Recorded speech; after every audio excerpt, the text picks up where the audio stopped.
Welcome to GK classes. तो आज मैं आप लोगों के लिए कुछ इंपॉर्टेंट क्वेश्चंस लेकर आई हूं, जिसमें history, geography, economics and civics है। और ऐसे क्वेश्चंस आपको एग्जाम में जरूर देखने को मिलेगा, तो पूरा वीडियो लास्ट तक देखिए।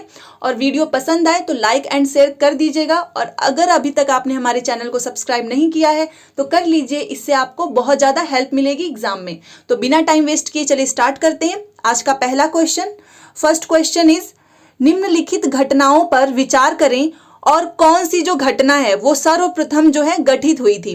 तो ये चारों जो घटनाएं हैं, इसमें से कौन सी जो है सबसे पहले गठित हुई थी। तो पहला है कैबिनेट मिशन। तो आप सबको पता है कि जो कैबिनेट मिशन है वो 1946 को गठित हुई थी। जो उद्देश्य प्रस्ताव है ये कब हुई थी, तो उद्देश्य प्रस्ताव जो है 13 दिसंबर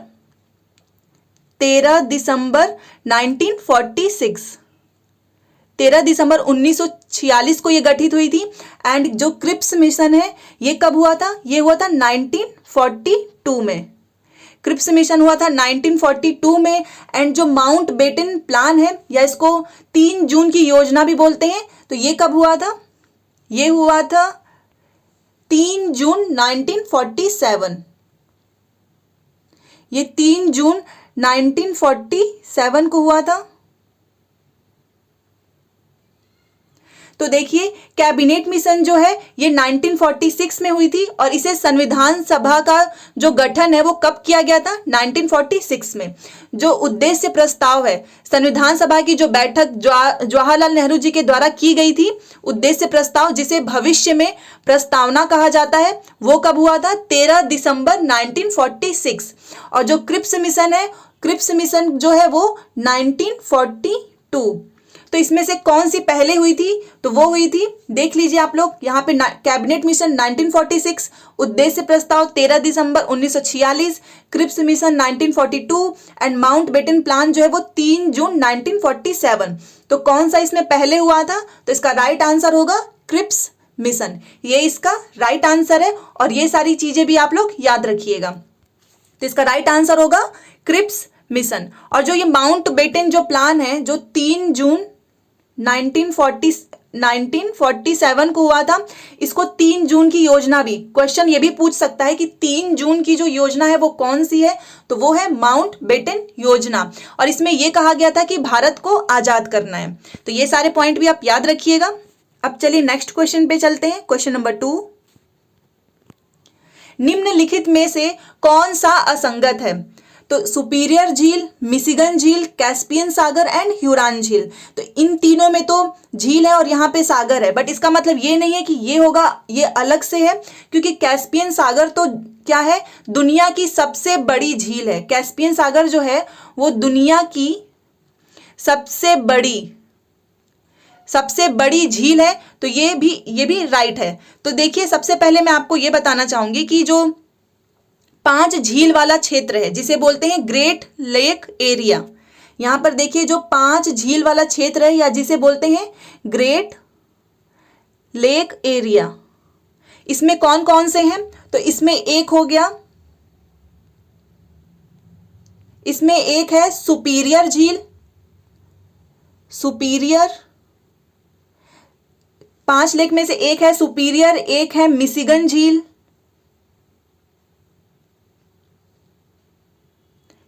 एक हो गया मिशिगन झील, एक है ह्यूरॉन झील, एक हो गया ह्यूरॉन, 3 हो गए। एंड एक है एरी झील, एरी, एंड एक है ओंटेरियो।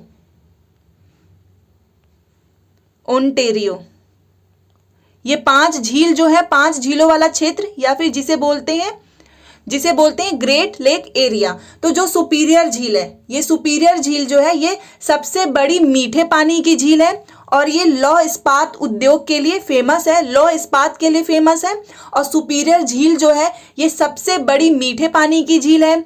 और जो शिकागो शहर है, शिकागो शहर जो है वो मिशिगन झील के ही किनारे पर बसा हुआ है। एंड कैस्पियन सागर तो मैंने आपको बता ही दिया है कि दुनिया की सबसे बड़ी जो झील है वो है कैस्पियन सागर। एंड जो ओंटेरियो है, ये ओंटेरियो, ये क्या है कि ये सबसे छोटी है इन 5 झीलों में, 5 झीलों में सबसे छोटी झील कौन सी है? तो वो है ओंटेरियो। तो सुपीरियर सबसे बड़ी मीठे पानी की झील है। शिकागो जो है मिशिगन झील के किनारे पर बसा हुआ है। एंड ये जो ह्यूरॉन झील है, देखिए अगर सुपीरियर से ह्यूरॉन झील में जाना है, अगर सुपीरियर से ह्यूरॉन झील में जाना है तो कौन सा होगा? वो सू नहर। तो ये ह्यूरॉन झील क्या है? ये है सू नहर। ये झील नहीं है, क्योंकि अगर सुपीरियर झील से अगर ह्यूरॉन झील में जाना होगा तो वो होगा सू नहर, और ये अमेरिका और कनाडा की सीमा पर स्थित है। ये जो है अमेरिका और कनाडा की सीमा पर ये स्थित है। तो इसमें से कौन सा असंगत है? तो इसका राइट आंसर होगा ह्यूरॉन झील। और ये सारी जो चीजें हैं जिसके साथ मैंने आपको बताई हैं, ये भी आप याद रखिएगा, ये भी एग्जाम में पूछा जाता है। अब चलिए नेक्स्ट क्वेश्चन पे, क्वेश्चन नंबर 3। असुमेलित को पहचानिए। लिपुलेख उत्तराखंड, ये भी सही है। नाथुला जो है, नाथुला दर्रा कहाँ पर है? सिक्किम में है, ये भी राइट है। एंड जो सिपकिला है हिमाचल प्रदेश में, ये भी राइट है। और जो बोमडिल्ला है ये कहाँ पर है? तो ये लद्दाख में नहीं है, ये है अरुणाचल प्रदेश में। बोमडिला जो है याद रखिएगा, ये कहाँ पर है? अरुणाचल प्रदेश में है, अरुणाचल प्रदेश में है। और जो लिपुलेख दर्रा है ये उत्तराखंड में है। और यहीं पर जो काला पानी और जो ये लिपुलेख विवाद है, काला पानी और लिपुलेख विवाद जो है भारत और नेपाल के बीच में है। ये 2 देशों के बीच में है, भारत और नेपाल, ये भी याद रखिएगा। और लिपुलेख जो है, काला पानी और जो ये लिपुलेख है, ये उत्तराखंड के पिथौरागढ़ जिले में स्थित है। और ये कौन से नदी का विवाद है? ये काला पानी और ये लिपुलेख कौन से नदी का विवाद है? तो ये है शारदा नदी का विवाद, ये भी याद रखिएगा, ये है शारदा नदी का विवाद। तो ये सारी बातें याद रखिएगा। तो इसका राइट आंसर कौन सा होगा? बोमडिला, क्योंकि बोमडिला जो है लद्दाख में नहीं है, ये कहाँ पर है? अरुणाचल प्रदेश में। और अगर दीफू दर्रा भी पूछे, दीफू दर्रा, बोमडिला ये अरुणाचल प्रदेश में है। तेजू दर्रा कहाँ पर है? तेजू दर्रा जो है मणिपुर में है, तेजू दर्रा मणिपुर में है। और रोहतांग दर्रा जो है ये कहाँ पर है? रोहतांग दर्रा जो है ये है हिमाचल प्रदेश में। तो ये सारी बातें आप याद रखिएगा। अब चलिए नेक्स्ट क्वेश्चन, क्वेश्चन नंबर 4। असुमेलित को पहचानिए। नेपानगर मध्य अखबारी कागज, राउरकेला उड़ीसा, पूगा घाटी जम्मू कश्मीर एंड सूरत गुजरात। तो देखिए जो नेपानगर है ये मध्य प्रदेश में है। एंड नेपानगर जो है यहाँ पर नेपानगर मध्य प्रदेश में है और ये अखबारी कागज के लिए फेमस है। राउरकेला उड़ीसा में है और ये लौह इस्पात उद्योग के लिए फेमस है। और पूगा घाटी जो है भूतापीय ऊर्जा के लिए फेमस है। बट ये जम्मू कश्मीर में नहीं है, ये कहाँ पर है? ये है लद्दाख में। पूगा घाटी जो है जम्मू कश्मीर में नहीं, लद्दाख में है। एंड सूरत जो है गुजरात में है और ये हीरे तराशना के लिए फेमस है। तो इसका राइट आंसर कौन सा होगा? ऑप्शन नंबर सी, पूगा घाटी, क्योंकि ये पूगा घाटी जो है जम्मू कश्मीर में नहीं, लद्दाख में है। और एक चीज और बताना चाहूंगी कि जो बैंक नोट प्रिंटिंग प्रेस कितने हैं भारत में? बैंक नोट प्रिंटिंग प्रेस ये भारत में कितने हैं? 4 हैं। भारत में 4 है। और कहाँ कहाँ पर है? तो एक जो है वो देवास में है, देवास में है, नासिक में है, देवास हो गया, नासिक हो गया, और देन मैसूर में है। और एक है कहाँ पर? सोलवनी। तो जो बैंक नोट है वो भारत में bank note printing press Bharat में कितने हैं? 4 हैं। देवास कहाँ पर है? तो देवास जो है वो मध्य प्रदेश में है, मध्य प्रदेश में देवास है। नासिक आप सबको पता है महाराष्ट्र में है, मैसूर कर्नाटक में है। और ये सोलवनी, ये ध्यान रखिएगा, ये जो सोलवनी है ये कहाँ पर है? तो सोलवनी जो है ये है वेस्ट बंगाल, सोलवनी जो है वेस्ट बंगाल में है। तो ये सारी बातें आप याद रखिएगा। और इसका भी आंसर याद रखिएगा, पूगा घाटी ये इसमें सही नहीं है क्योंकि पूगा घाटी जो है वो लद्दाख में है। अब चलिए नेक्स्ट क्वेश्चन पे, क्वेश्चन नंबर 5। निवल जिसे इंग्लिश में बोलते हैं नेट, घरेलू उत्पाद में घिसावट जिसे इंग्लिश में बोलते हैं डेप्रिसिएशन को सम्मिलित करने पर क्या प्राप्त होता है। तो देखिए ये जो क्वेश्चन है ये इकोनॉमिक्स का सबसे इंपॉर्टेंट क्वेश्चन है, इसको आप ध्यान से समझिए। तो सबसे पहले देखिए मैं आपको ये बताना चाहूंगी कि यहां पर है ग्रॉस और यहां है नेट, ग्रॉस नेट। तो अगर जो है ग्रॉस से नेट में जाना होगा तो जो घिसावट है, जो डेप्रिसिएशन है, उसको क्या कर देंगे, उसको घटा देंगे। याद रखिएगा कि अगर ग्रॉस से जो नेट में गए, ग्रॉस से नेट में जाने पर जो घिसावट है, जो डेप्रिसिएशन है, उसको घटा दिया जाता है। और अगर नेट से ग्रॉस की तरफ जाने पर क्या होगा, जो घिसावट होगा उसको क्या करेंगे, उसको जोड़ देंगे, उसको ऐड कर देंगे।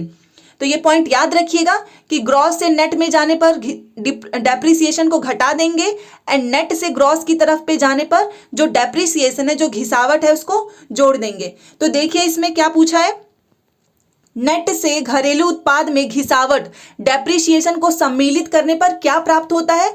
तो अगर यहां पर नेट था और यहां पर ग्रॉस, तो मैंने आपको बताया था कि नेट से अगर आप इधर जाएंगे तो घटा देंगे और क्या प्राप्त होगा, जीडीपी, ग्रॉस डोमेस्टिक प्रोडक्ट, ये इसका राइट आंसर है। इसमें क्या प्राप्त होगा डेप्रिसिएशन करने पर, ग्रॉस डोमेस्टिक प्रोडक्ट। तो ये पॉइंट आप याद रखिएगा, ये बहुत ज्यादा इंपॉर्टेंट है क्योंकि ऐसे क्वेश्चन एग्जाम में जरूर पूछा जाता है। फिर आप कोई भी कॉम्पिटिटिव एग्जाम्स की तैयारी कर रहे हो, फिर चाहे वो टीचिंग एग्जाम्स हो, सेंटर लेवल का हो या फिर स्टेट एग्जाम हो। नेक्स्ट क्वेश्चन,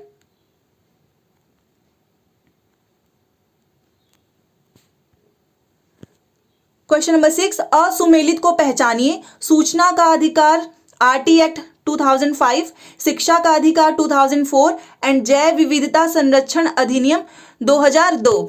और इसमें एक और ऑप्शन है SEZ एक्ट 2005।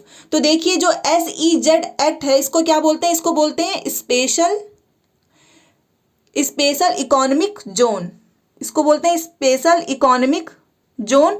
और ये कब आया था, तो ये सही है 2005 में आया था। और भारत का पहला कहां पर स्थापित किया गया था, तो कांडला, गुजरात। कांडला कहां है, गुजरात में है। तो यहां पर भारत का पहला जो स्पेशल इकोनॉमिक जोन है यहीं पर स्थापित किया गया। और स्पेशल इकोनॉमिक जोन याद रखिएगा ये 2005 में आया। अब दूसरे ऑप्शन देखते हैं, जैव विविधता संरक्षण अधिनियम, ये जो है 2002 में ही आया है, ये इसका सही राइट आंसर है। और इससे करेंट का क्वेश्चन है, ये भी आप ध्यान रखिएगा। जो कुनमिंग घोषणा पत्र है, कुनमिंग, ये याद रखिएगा, ये भी पूछ सकता है क्योंकि इसी से रिलेटेड है ये, और ये करेंट का क्वेश्चन है। कुनमिंग घोषणा पत्र ये किससे संबंधित है, तो ये जैव विविधता से संबंधित है। और कुनमिंग घोषणा पत्र को लागू किसने किया, तो वो चाइना ने, चीन के द्वारा इसको लागू किया गया है। और कुनमिंग घोषणा पत्र जो है ये याद रखिएगा क्योंकि ये जैव विविधता संरक्षण से संबंधित है। तो ये पॉइंट भी आप याद रखिएगा। और इसमें जो शिक्षा का अधिकार अधिनियम, राइट टू एजुकेशन, ये कब आया था, तो ये 2004 में नहीं, ये 2009 में आया। राइट टू एजुकेशन 2009 में आया। और ये लागू कब हुआ, तो ये लागू हुआ 1 अप्रैल 2010। तो ये इसमें गलत है क्योंकि राइट टू एजुकेशन 2009 में आया और ये लागू हुआ था 1 अप्रैल 2010 को। और सूचना का जो अधिकार है, राइट टू इंफॉर्मेशन एक्ट, ये भी सही है। ये कब आया था, ये आया था 2005 का अधिनियम है। और इसका कौन सा वो दिन है, 12 अक्टूबर को सूचना का अधिकार दिन मनाते हैं। और सूचना का अधिकार जो है कौन सा अधिनियम है, तो ये है 2005 का अधिनियम। तो ये सारी बातें आप याद रखिएगा, इसमें सिर्फ ये गलत है। शिक्षा का अधिकार जो है राइट टू एजुकेशन 2009, ये भी आप याद रखिएगा। अब चलिए नेक्स्ट क्वेश्चन पर। मैं आपको सारे क्वेश्चन डिटेल में समझा रही हूँ सो दैट अगर एग्जाम में कोई भी इससे रिलेटेड क्वेश्चन आए तो आप एक भी गलत कर ना आए। तो अगर आपको ये वीडियो पसंद आए तो इसे लाइक और शेयर आप जरूर कीजिएगा। क्वेश्चन नंबर 7, राष्ट्रीय उद्यान नेशनल पार्क इन सीतु स्वस्थानीय संरक्षण का उदाहरण है। अपघटक स्वपोषी होते हैं। ऊर्जा का पिरामिड सदैव उल्टा होता है। पारितंत्र शब्द अर्नेस्ट हैकल ने दिया। तो देखिए, सबसे पहले तो ये मैं आपको बताना चाहूंगी कि इन सीतु क्या होता है। इन सीतु का मतलब ये होता है कि कोई भी जीव जो है उसके कोई भी जीव वो जहां पर रहता है उसी के स्थान पर, प्राकृतिक स्थान पर संरक्षण। मतलब कि अगर मान लीजिए कोई जीव है, वो नेशनल पार्क में रहता है, वो टाइगर रिजर्व में है, या फिर कोई वन्य जीव अभ्यारण्य में है, तो वो उसका क्या है, वो उसका नेचुरल प्लेस है, वो उसका खुद का जगह है। तो अगर कोई भी जीव वहां पर रहेगा अपने प्राकृतिक स्थान पर, तो उसको कहा जाता है इन सीतु। और एक्स सीतु किसे कहते हैं? तो एक्स सीतु जो है, ये भी आप याद रखिएगा, अगर एग्जाम में आए तो ये भी आप गलत ना करें। एक्स सीतु किसे कहते हैं कि कोई भी जीव है उसको निकाल कर उसके जो नेचुरल प्लेस है, उसके प्राकृतिक स्थान से निकाल कर उसको कृत्रिम जगह पर उसको संरक्षित किया जाए। जैसे कि इसके एग्जाम्पल हो गए, जैसे कि जू, चिड़ियाघर हो गया, एक्वेरियम हो गया। तो ये सारी चीजें क्या हो गई, वो एक्स सीतु है। तो एक्स सीतु और इन सीतु का मतलब याद रखिएगा। इन सीतु का मतलब कि जहां पर वो जीव शुरू से रहता है, जो उसका प्राकृतिक स्थान है, नेशनल पार्क, टाइगर रिजर्व, वन्य जीव अभ्यारण्य। एंड एक्स सीतु उसके प्राकृतिक स्थान से निकाल कर बाहर उसको कहीं कृत्रिम जगह पर रखा जाए, तो वो है एक्स सीतु, जू एंड एक्वेरियम। तो ये ऑप्शन देखिए, तो ये तो एकदम सही है, क्योंकि मैंने आपको एग्जाम्पल बताया था इन सीतु का, national park, tiger reserve and वन्य जीव अभ्यारण्य। ऐसे भी करके पूछता है कि आपको इसमें से एलिमिनेट कर सकते हैं अगर आपको ये सारी बातें समझ में आ गई। दूसरा, अपघटक किसको इंग्लिश में क्या बोलते हैं? सेप्रोफाइट। अपघटक को इंग्लिश में बोलते हैं सेप्रोफाइट। और ये जो अपघटक है, इसमें लिखा है कि स्वपोषी होते हैं। तो देखिए, सबसे पहले स्वपोषी कौन से होते हैं? परपोषी एंड अपघटक। ये सारी बातें याद रखिएगा। स्वपोषी को ही क्या बोलते हैं? इन्हीं को बोलते हैं उत्पादक। स्वपोषी किसे बोलते हैं? पेड़ पौधे। स्वपोषी जो है पेड़ पौधों को बोलते हैं। पेड़ पौधे जो हैं सूर्य की रोशनी में अपना भोजन बनाते हैं, तो इनको क्या बोलते हैं? स्वपोषी। जो अपना भोजन खुद बनाए उसे बोलते हैं स्वपोषी, जैसे कि पेड़ पौधे। और इनको क्या बोलते हैं? उत्पादक। तो आप स्वपोषी याद रखिएगा। अब जो दूसरा है परपोषी, परपोषी को क्या बोलते हैं? परपोषी को बोलते हैं उपभोक्ता। परपोषी को उपभोक्ता बोलते हैं। जो कि स्वपोषी पर डिपेंड हो, जो पेड़ पौधे हैं उस पर जो डिपेंड हो, उसको बोलते हैं परपोषी। जैसे कि जीव जंतु, इसके उदाहरण हो गए जीव जंतु। तो ये पॉइंट भी आप याद रखिएगा। एंड अपघटक, मैंने आपको बताया था, अपघटक या फिर सेप्रोफाइट, इनको बोलते हैं मृतोपजीवी। क्योंकि ये मृत पदार्थों पर डिपेंड होते हैं, मृत पदार्थों पर निर्भर होते हैं, इसलिए इनको बोलते हैं अपघटक। और ये स्वपोषी नहीं होते हैं, क्योंकि इनको क्या कहा जाता है? मृतोपजीवी। तो इसका राइट आंसर क्या होगा फिर? ये इसमें गलत है, स्वपोषी नहीं होगा, ये मृतोपजीवी होगा। और जो ऊर्जा का पिरामिड है, तो देखिए, जो ऊर्जा का पिरामिड होता है, ये सदैव उल्टा नहीं होता है। ऊर्जा का पिरामिड जो है सदैव सीधा होता है। क्योंकि जैसे जैसे आगे बढ़ते हैं तो जो ऊर्जा की जो मात्रा है वो कम होती जाती है। एंड इसे कहते हैं ऊर्जा का 10% का नियम, जो कि किसने दिया था? लिंडेमान। ये भी याद रखिएगा, लिंडेमान के द्वारा दिया गया था ऊर्जा का 10% का नियम। और ऊर्जा का पिरामिड हमेशा सीधा बनता है। तो इसमें क्या दिया है? इसमें दिया है उल्टा, तो ये भी गलत हो गया। अब डी देखिए, पारितंत्र शब्द जो है अर्नेस्ट हैकल ने दिया। तो दो चीजें मैं आपको बता रही हूं, याद रखिएगा। एक है इकोलॉजी, एक है देखिए इकोलॉजी, और एक है इकोसिस्टम। इकोलॉजी को हिंदी में क्या बोलते हैं? इसको बोलते हैं पारिस्थितिकी बोलते हैं इसको, पारिस्थितिकी। और जो इकोसिस्टम है इसको हिंदी में बोलते हैं पारितंत्र। इसको बोलते हैं पारितंत्र। तो जो इकोलॉजी है ये किसने दिया है, तो इकोलॉजी को अर्नेस्ट हैकल जो है इन्होंने कौन सा दिया है, इन्होंने दिया है इकोलॉजी। और इकोसिस्टम किसने दिया है, तो इकोसिस्टम जो है टेंसले के द्वारा दिया गया है। इकोसिस्टम टेंसले ने दिया है एंड इकोलॉजी जो है वो अर्नेस्ट हैकल। तो यहां पर लिखा है कि पारितंत्र शब्द अर्नेस्ट हैकल ने दिया है। तो पारितंत्र जो है वो अर्नेस्ट हैकल ने नहीं, वो दिया है पारितंत्र अर्नेस्ट हैकल ने नहीं, वो दिया है टेंसले ने। टेंसले ने पारितंत्र को इंग्लिश में बोलते हैं इकोसिस्टम और पारिस्थितिकी को क्या बोलते हैं इंग्लिश में, इकोलॉजी। तो याद रखिएगा इकोलॉजी किसने दिया है, अर्नेस्ट हैकल ने, एंड इकोसिस्टम किसने दिया है, टेंसले ने। तो ये सारी बातें आप याद रखिएगा। तो इसमें बस एक ही सही है, कौन सा, राष्ट्रीय उद्यान इन सीतु स्वस्थानीय संरक्षण का उदाहरण है। अब चलिए नेक्स्ट क्वेश्चन पे, क्वेश्चन नंबर 8।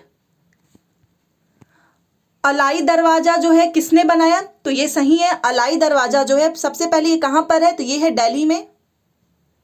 दिल्ली में है अलाई दरवाजा और ये अलाउद्दीन खिलजी के द्वारा बनाया गया था, ये भी सही है। बुलंद दरवाजा, बुलंद दरवाजा को अकबर ने बनाया था और ये जो है गुजरात की जो गुजरात विजय पर, गुजरात जो विजय के उपलक्ष्य में, गुजरात विजय के उपलक्ष्य में अकबर ने जो है बुलंद दरवाजा बनाया था और अकबर के ही द्वारा। और ये कहां पर बनवाया गया था, फतेहपुर सीकरी में। ये भी याद रखिएगा, फतेहपुर सीकरी में बुलंद दरवाजा जो है अकबर ने गुजरात विजय के उपलक्ष्य में फतेहपुर सीकरी में बनवाया, ये भी सही है। और ये भी एंड 2.5 दिन का झोपड़ा ये किसने बनवाया था, तो ये कुतुबुद्दीन ऐबक ने बनवाया है और ये कहां पर है, अजमेर में है।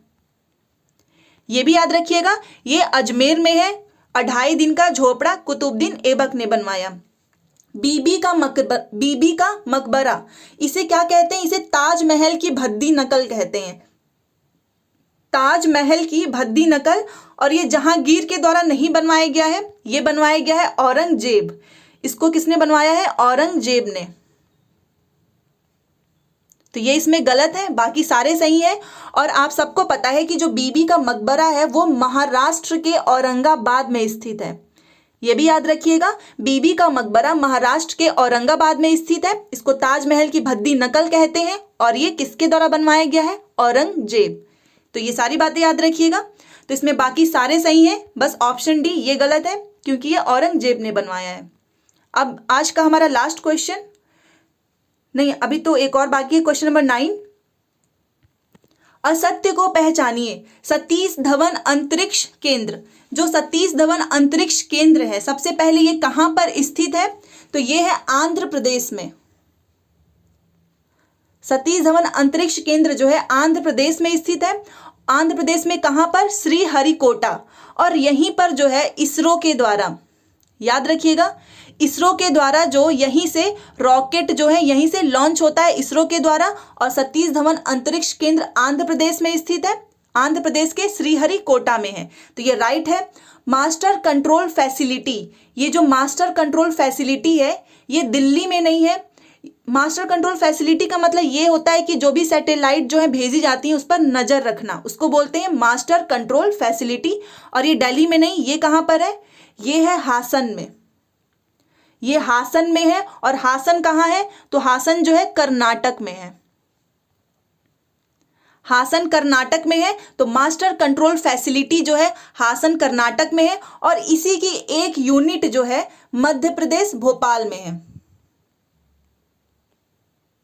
इसकी जो मास्टर कंट्रोल फैसिलिटी की एक यूनिट भोपाल के मध्य प्रदेश में है, ये भी आप याद रखिएगा। तो बस इसमें यही गलत है। विक्रम साराभाई स्पेस सेंटर ये कहां पर है, तिरुवनंतपुरम में है, ये भी राइट है। और तिरुवनंतपुरम कहां पर है, तो वो है केरल में, ये भी याद रखिएगा। एपीजे अब्दुल कलाम द्वीप, इसका पुराना नाम क्या है, तो इसका पुराना नाम है व्हीलर द्वीप। व्हीलर द्वीप का नया नाम क्या हो गया है, एपीजे अब्दुल कलाम द्वीप। और ये कहां पर स्थित है, तो ये है उड़ीसा में स्थित है, ये भी राइट है। और जो डीआरडीओ है, डीआरडीओ के अध्यक्ष कौन है, तो वो है सतीश रेड्डी। तो डीआरडीओ क्या करता है, यहीं से अपने मिसाइल की जो टेस्टिंग है वो डीआरडीओ जो है एपीजे अब्दुल कलाम द्वीप जो कि उड़ीसा में स्थित है, यहीं से वो टेस्टिंग करता है। तो इसमें कौन सा गलत है, option number B master control facility, क्योंकि ये दिल्ली में नहीं, ये है हासन कर्नाटक में है। अब चलिए आज का हमारा लास्ट क्वेश्चन, क्वेश्चन नंबर 10, और ये बहुत इंपॉर्टेंट है, आप इसे जरूर अच्छे से ध्यान से देखिएगा। निम्न में से कौन सा भौगोलिक स्थान दक्षिण अमेरिका में नहीं है? तो इन चारों में से कौन सा स्थान जो है दक्षिण अमेरिका में नहीं है? तो सबसे पहले मैं आपको दक्षिण अमेरिका का जो मैप है वो बनाकर सारी चीजें अच्छे से समझाऊंगी, क्योंकि उसके साथ बहुत से फैक्ट जो हैं उससे रिलेटेड वो भी क्लियर हो जाएगा। तो आप इसे ध्यान से देखिए।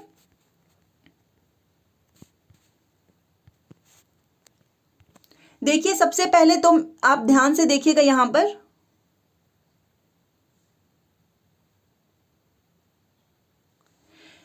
पर एक जो है पर्वत श्रृंखला है, यहां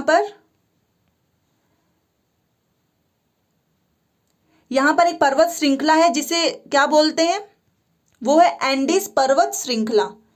याद रखिएगा, एंडीज पर्वत श्रृंखला। और इसकी सबसे ऊंची चोटी कौन सी है? इसकी जो सबसे ऊंची चोटी है दक्षिण अमेरिका की, वो है माउंट एकांगुआ, वो है माउंट एकांगुआ जो है इसकी सबसे ऊंची चोटी है। और यहां पर अगर आप ऊपर यहां पर आए तो यहां पर एक घास का मैदान कौन सा है, वो है लानोस घास का मैदान है यहाँ पर। और आप सबको पता है कि जो लानोस घास का मैदान है वो वेनेजुएला में स्थित है, और वेनेजुएला में ही विश्व का सबसे ऊंचा एंजिल जल प्रपात भी है। तो यहाँ पर कौन सा घास का मैदान है जो है, वो है लानोस। और यहाँ पर एक नदी है, वो कौन सी नदी है, वो है अमेजोन नदी। और जो अमेजोन नदी है यहाँ पर विश्व का सर्वाधिक जैव विविधता जो है कहाँ पर पाया जाता है, तो वो अमेजोन नदी में पाया जाता है। फिर आप यहाँ पर आएंगे तो यहाँ पर देखिए एक और घास का मैदान है, यहाँ पर है कौन सा है, वो पंपास घास का मैदान। और पंपास घास का मैदान कौन से देश में स्थित है, तो वो है अर्जेंटीना। पंपास घास का मैदान जो है वो है अर्जेंटीना में स्थित है, ये भी याद रखिएगा। फिर इसके नीचे अगर आप यहां पर आए तो यहां पर है पैटागोनिया मरुस्थल। यहां पर कौन सा मरुस्थल है, पैटागोनिया मरुस्थल। और ये जो पैटागोनिया मरुस्थल है ये इसके जस्ट नीचे है, और ये पेरू और जो बोल्विया की सीमा है वहां पर स्थित है, तो ये भी आप याद रखिएगा। और यहां पर एक और झील है, वो है टीटीकाका झील। यहां पर कौन सी झील है, तो वो है टीटीकाका झील। तो यहां पर है टीटीकाका झील। और यहां पर एक मरुस्थल भी है, यहां पर जो है एक मरुस्थल है, और वो मरुस्थल कौन सा है, तो वो है आटाकामा मरुस्थल। ये भी आप याद रखिएगा। आटाकामा मरुस्थल कहां पर है, तो वो है चिली देश में स्थित है। आटाकामा मरुस्थल चिली देश में है, और ये विश्व का सबसे शुष्कतम जो है मरुस्थल है, आटाकामा मरुस्थल। तो ये भी याद रखिएगा। अभी आपको इसमें अच्छे से समझ में नहीं आ रहा होगा, मैं एक बार और आपको बता देती हूँ। देखिए दक्षिण अमेरिका से रिलेटेड जो भी चीजें हैं वो मैं आपको इसमें समझा रही हूँ। यहाँ पर जो है एक जो है पर्वत श्रृंखला है, कौन सी है, वो है एंडीज पर्वत श्रृंखला। और इसकी जो सबसे ऊंची चोटी है वो कौन सी है, एकांगुआ, माउंट एकांगुआ। और यहाँ पर एक मरुस्थल भी है, कौन सा है, वो आटाकामा मरुस्थल, जो कि चिली देश में है, और ये विश्व का सबसे सूक्ष्म मरुस्थल है।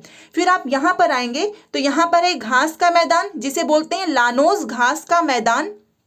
और जो लानोस घास का मैदान है ये वेनेजुएला में स्थित है, और वेनेजुएला में ही विश्व का सबसे ऊंचा जो है एंजिल जो है वाटरफॉल, वो कहाँ पर है, वेनेजुएला में है। फिर आप यहाँ पर देखिए, यहाँ पर है अमेजोन नदी, जो कि विश्व में सर्वाधिक जैव विविधता जो है अमेजोन नदी में ही पाई जाती है, वो भी यहीं पर स्थित है। फिर आप नीचे यहाँ पर आएंगे तो यहाँ पर है पंपास घास का मैदान, जो कि अर्जेंटीना में स्थित है। फिर यहाँ पर आपको एक झील भी मिलेगी, टीटीकाका झील, ये भी याद रखिएगा। फिर उसके बाद से आप यहाँ पर अगर नीचे आए तो यहाँ पर है पैटागोनिया मरुस्थल, ये मैंने आपको बताया पैटागोनिया मरुस्थल, ये भी कहाँ पर स्थित है, अर्जेंटीना में स्थित है। और ये पेरू और बोल्विया की झील जो सीमा है वहां पर स्थित है। तो ये सारी बातें मैंने आपको बता दी, ये सारी बातें आप याद रखिएगा। अब चलिए ऑप्शन को देखते हैं। तो देखिए जो पैटागोनिया मरुस्थल है ये मैंने आपको बता दिया, ये भी राइट है। एंडीज पर्वतमाला, ये भी दक्षिण अमेरिका की जो सबसे ऊंची पर्वत श्रृंखला है और इसकी सबसे ऊंची चोटी कौन सी है, तो वो है माउंट एकोंगुआ, ये भी राइट है। टीटीकाका झील, ये भी मैंने आपको बता दिया। एंड माउंट किलिमंजारो, जो माउंट किलिमंजारो है ये दक्षिण अमेरिका में नहीं स्थित है, ये आप सबको पता है, ये है अफ्रीका में। जो माउंट किलिमंजारो है वो अफ्रीका के तंजानिया में स्थित है, अफ्रीका के तंजानिया में। तो इसका राइट आंसर कौन सा होगा, इसमें कौन सा जो है सही नहीं है, तो वो है माउंट किलिमंजारो। तो ये सारे पॉइंट इससे रिलेटेड जो भी मैंने आपको बताया वो आप ध्यान से याद रखिएगा और पूरी वीडियो को अच्छे से लास्ट तक देखिएगा, इससे आपको एग्जाम में जरूर हेल्प मिलेगी। तो ये था आज का हमारा क्वेश्चन। ऐसे ही और भी अच्छे अच्छे क्वेश्चंस मैं आप लोगों के लिए लेकर आती रहूंगी। तो अगर आपको मेरा वीडियो पसंद आए तो प्लीज़ मुझे कमेंट बॉक्स में ज़रूर बताइएगा और मेरे चैनल को सब्सक्राइब करना ना भूलें। GK classes always with you. Thanks for watching.